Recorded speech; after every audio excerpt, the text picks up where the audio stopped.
یقین کی صورت پیدا کرنے کے لیے اپنے معجزات دکھاتا بھی ہے، دیتا بھی ہے اور ان کا ادراک بھی کرواتا ہے۔ جیسا کہ آپ کو پتہ ہے پیارے نبی صلی اللہ علیہ وآلہ وسلم کو معراج کے موقع پر مختلف نشانیاں دکھائی بھی گئیں اور بتایا بھی گیا۔ اسی طرح آپ کو یہ بھی پتہ ہے کہ حضرت ابراہیم کے ساتھ کیا واقعہ ہوا تھا، آگے بھی پڑھیں گے ہم، کہ اللہ جی نے کہا، حضرت ابراہیم نے اللہ جی سے کہا کہ آپ کیسے مردوں کو زندہ کرتے ہیں؟ تو حضرت اللہ پاک آگے سے فرماتے ہیں کیا تمہارا ایمان یا یقین نہیں ہے؟ تو حضرت ابراہیم کہتے ہیں میرا یقین تو ہے لیکن میں دیکھنا چاہتا ہوں، آپ پر میرا پورا بھروسہ ہے۔ اور اللہ پاک اپنے نبیوں کے اس عمل کو یا اس ایمان کو یقین کی کیفیت میں لانے کے لیے وہ دکھا بھی دیتے ہیں۔ تو پھر حضرت ابراہیم کو کیا کہا تھا کہ 4 پرندے لو، ان کو مانوس کرو اپنے ساتھ اور پھر ان کے ٹکڑے ٹکڑے کر کے 4 پہاڑوں پہ رکھ دو، پھر ان کو پکارو تو وہ دوڑتے ہوئے تمہاری طرف چلے آئیں گے۔ اور یہاں حضرت عزیر کیا کہہ رہے ہیں کہ میری غلط سوچ تھی کہ اللہ کیسے زندہ کرے گا، اب مجھے سمجھ آ گئی ہے کہ ہر چیز میں اس کی قدرت کا دخل ہے، وہ جو چاہے کر سکتا ہے۔ وہ کن کہنے والا میرا رب جو ہے وہ ایک کن سے جو چاہے پیدا کر سکتا ہے، جو چاہے فنا کر سکتا ہے۔ سارے اختیارات، مطلق اختیارات کا مالک صرف وہ ہے۔ یہ دیکھیے آگے وہ کہہ رہے ہیں فَلَمَّا تَبَيَّنَ لَهُ، یہ ساری بات ان کے سامنے روشن ہو گئی۔ کیا روشن ہو گیا؟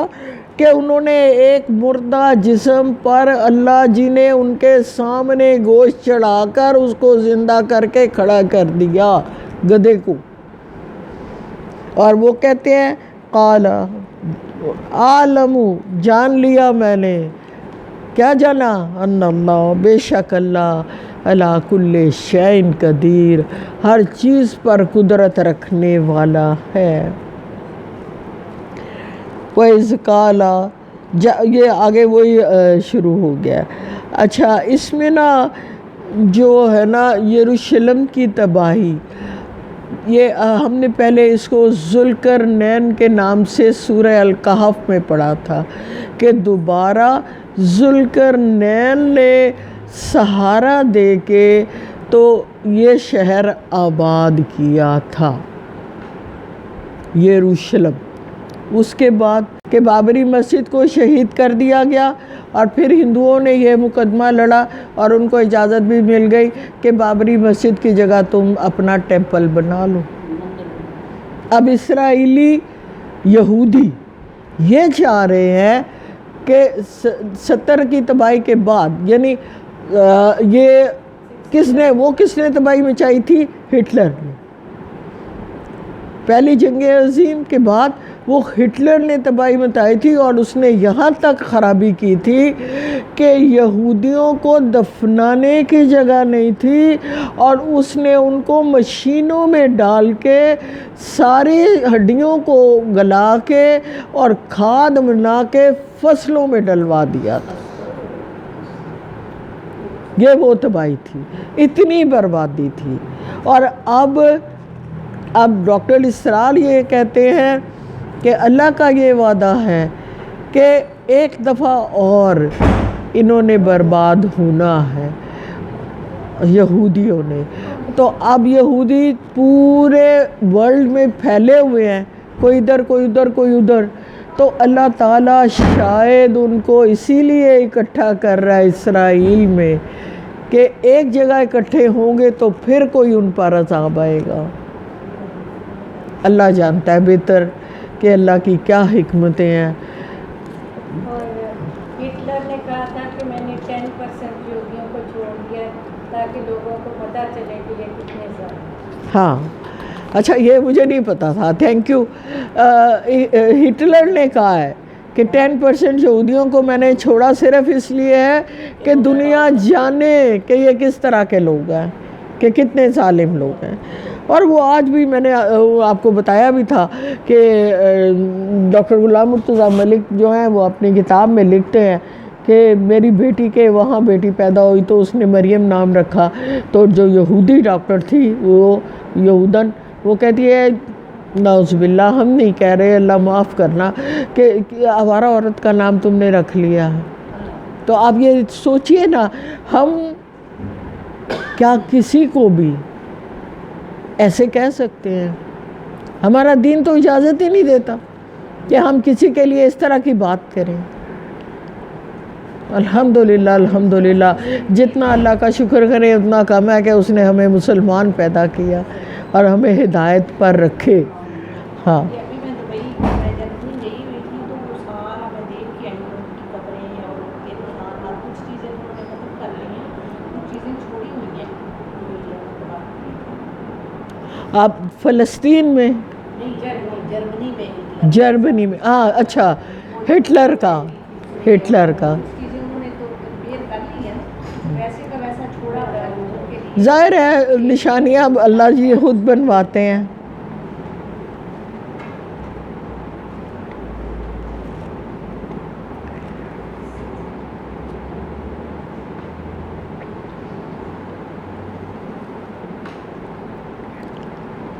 ہاں جی آگے چلتے ہیں۔ اذ قال ابراہیم رب ارینی کیف تحیی الموتیٰ، یاد کرو جب ابراہیم نے بھی کہا تھا اے میرے پروردگار ارینی مجھے دکھا دے، کیفا کیوں کر، تو زندہ کرتا ہے الموتیٰ مردوں کو، کالا کہا اس نے اولم تومن کیا تو میرے پاس ایمان نہیں رکھتا، قالا بلا، حضرت ابراہیم کہہ رہے ہیں کیوں نہیں، ولیکن لیطمئن قلبی، لیکن میں اپنے دل کا ایک اطمینان چاہتا ہوں کہ میرے دل کو تھوڑا اطمینان مل جائے، قالا فخذ کہا پکڑ لو، اربعۃ 4 من الطیر پرندوں میں سے، فصرخن الیک اپنے سے ہاتھ ہلا لو، ثم اجعل علی کل جبل منہن جزءا، ان کے جز یعنی ٹکڑے ٹکڑے کیا کرو، جبل پہاڑوں پر الگ الگ رکھ دو، ٹھیک ہے، ثم پھر جعلا رکھ دو، جعلا بنا دو کے معنوں میں ہوتا ہے نا، رکھ دو علی کل جبل سارے پہاڑوں پر، منہن جز ان کے تمام جز جو ہیں الگ الگ۔ اب یہ جو روایات میں آتا ہے یہ آتا ہے کہ انہوں نے 4 پہاڑوں پر ان کے ایک کے اوپر پر، دوسرے پہ اوپر دھر، تیسرے پہ ٹانگے، اس طرح 4 پہاڑوں کے اوپر جز رکھ دیے، ثم ادعوہن، دعوت ہوتی ہے نا، دعوت دے دو، پکار لو، پھر انہوں نے پکارا تو یاتینک آ گئے وہ سایہ، دوڑتے ہوئے آئیں گے، کوشش ہوتی ہے نا صحیح کرنا، تو کوشش دوڑنے کے معنوں میں، اب وہاں بھی آپ دیکھیں صحیح جب کرتے ہیں تو دوڑتے ہیں، تو یہ اللہ جی نے کہا کہ وہ دوڑتے ہوئے تمہارے پاس آ گئے، وعلم جان لو ان اللہ بے شک اللہ عزیز الحکیم زبردست بھی ہے اور حکمت والا بھی ہے۔ آگے چلیں، 2 رکوع تو ہو گئے ہیں نا شاید، علم ترا نہیں 1.5 رکوع ہوا ہے، آگے پورا جو ہے نا جی بیان فی انفاق فی سبیل اللہ کے بارے میں ہے۔ 5:30 ہو گئے، تھوڑا سا اور کر لیتے ہیں، کچھ سمجھ لیتے ہیں، کچھ آئندہ کے لیے چھوڑ دیتے ہیں، کیونکہ یہ ایسا ہے ٹاپک کہ اس کو اچھے طریقے سے سمجھنا ہے۔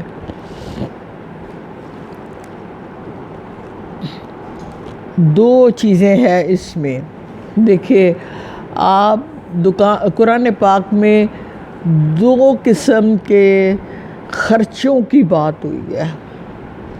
ایک خرچہ وہ ہے جو آپ امداد کے لیے دیتے ہیں، جس میں آپ کو بار بار کہا ذی القربى والیتامى والمساکین وابن السبیل والسائلین وفی الرقاب، کہ آپ نے جو پیسے خرچ کرنے ہیں وہ اس ترتیب سے کرنے ہیں۔ آپ کا کوئی رشتہ دار اگر بھوکا ہے اور آپ عیش میں ہیں تو اللہ جی آپ سے پوچھیں گے کہ وہ بھوکا کیوں سویا۔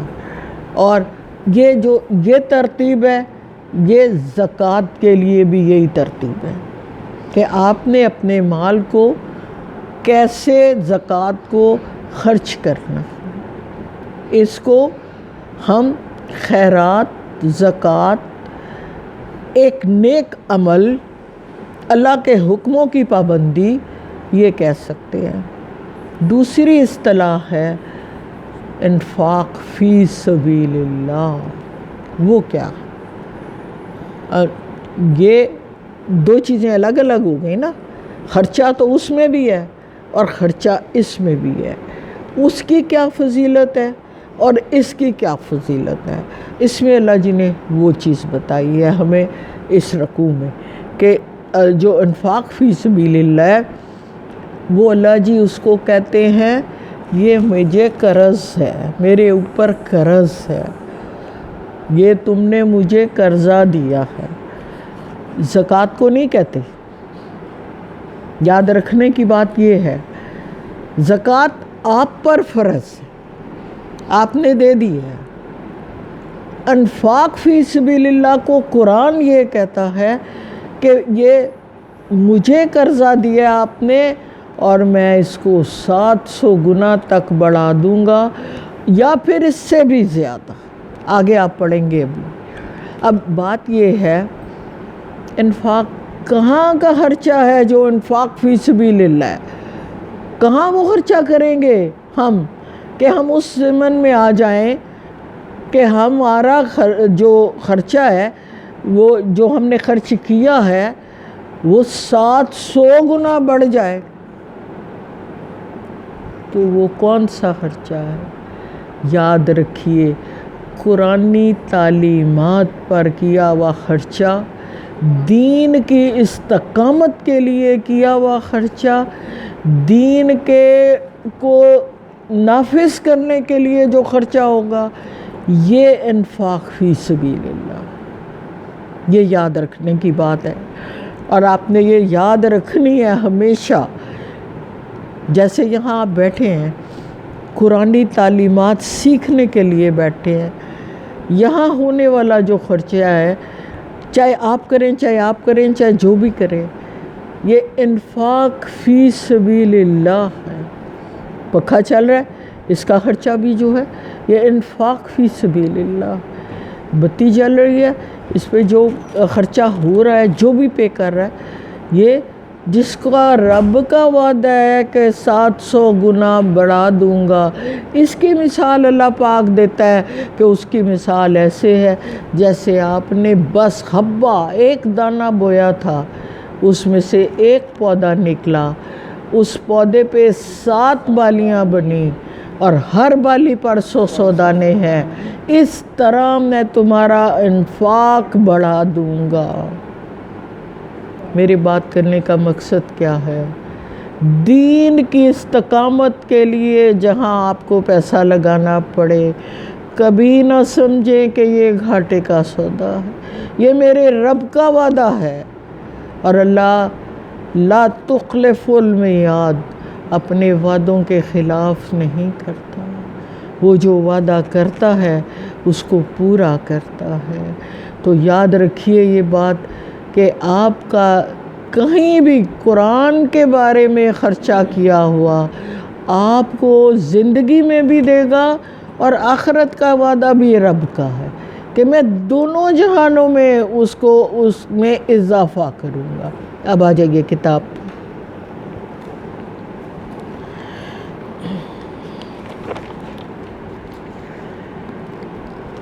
مثل الذین ينفقون اموالهم فی سبیل اللہ، مثال ان لوگوں کی جو خرچہ کرتے ہیں اپنے مالوں کا اللہ کی راہ میں، کمثل حبۃ، مثال اس کی ایسی ہے جیسے ایک دانہ، انبتت، بویا، سبع سنابلا، اس میں سے 7 پھلیاں چھلیاں، فی کل سنبلۃ، نکلیں، فی میں، کل ہر، سنبلۃ چھلی میں، مئات 100 حبۃ دانے ہیں۔ کلیئر ہو گیا؟ پھر کروں؟ کیوں بھائی دوبارہ کروں؟ کلیئر؟ گڈ۔ مثل الذین ينفقون اموالهم فی سبیل اللہ، مثال ان لوگوں کی جو اللہ کی راہ میں اپنے مال کو خرچ کرتے ہیں، جیسے کہ انہوں نے دانہ ایک بویا، 7 سنابلا، بالیاں نکلی اس میں سے، اور ہر بالی میں 100 دانے ہیں۔ واللہ یضاعف لمن یشاء، اس سے بھی زیادہ اللہ اس کو بڑھا دے گا جتنا وہ چاہے گا۔ واللہ واسع علیم، یقیناً اللہ وسعت والا اور علم والا ہے۔ الذین ینفقون اموالهم فی سبیل اللہ، وہ لوگ جو اپنا مال اللہ کی راہ میں خرچ کرتے ہیں، ثم پھر، لا یتبعون ما انفقوا منا ولا اذى، واہ، اس کے بعد وہ نہ تو جتاتے ہیں جو انہوں نے خرچ کیا، اور نہ اس سے تکلیف پہنچاتے ہیں۔ یاد رکھیے یہ بڑی ضروری بات ہے، ہم خرچہ کر کے تو دوسرے پر احسان جتاتے ہیں۔ اللہ جی کہہ رہے ہیں یہ نہیں کرنا۔ احسان آپ نے خرچہ دین کے لیے کر دیا یا خیرات اور زکوٰۃ کر دیا، وہ بھی نہیں کسی کو جتانا، اور اس سے کسی کو تکلیف مت پہنچے۔ اگر آپ نے کسی کی مدد کر دی اور اس کو کہا دیکھا میں تو فلانے وقت تیری مدد کی تھی تو میں نے پوچھا ہی نہیں، تو یہ سارا عمل آپ کا میرا ضائع ہو گیا۔ اللہ جی کہتے ہیں ایسے نہیں کرنا۔ آگے کہا لَهُمْ أَجْرُهُمْ عِنْدَ رَبِّهِمْ، جس نے دے دیا اور نہ تکلیف دی ہے اور نہ ہی اس کو جتایا ہے، تو اس کا اجر اس کے رب کے پاس ہے۔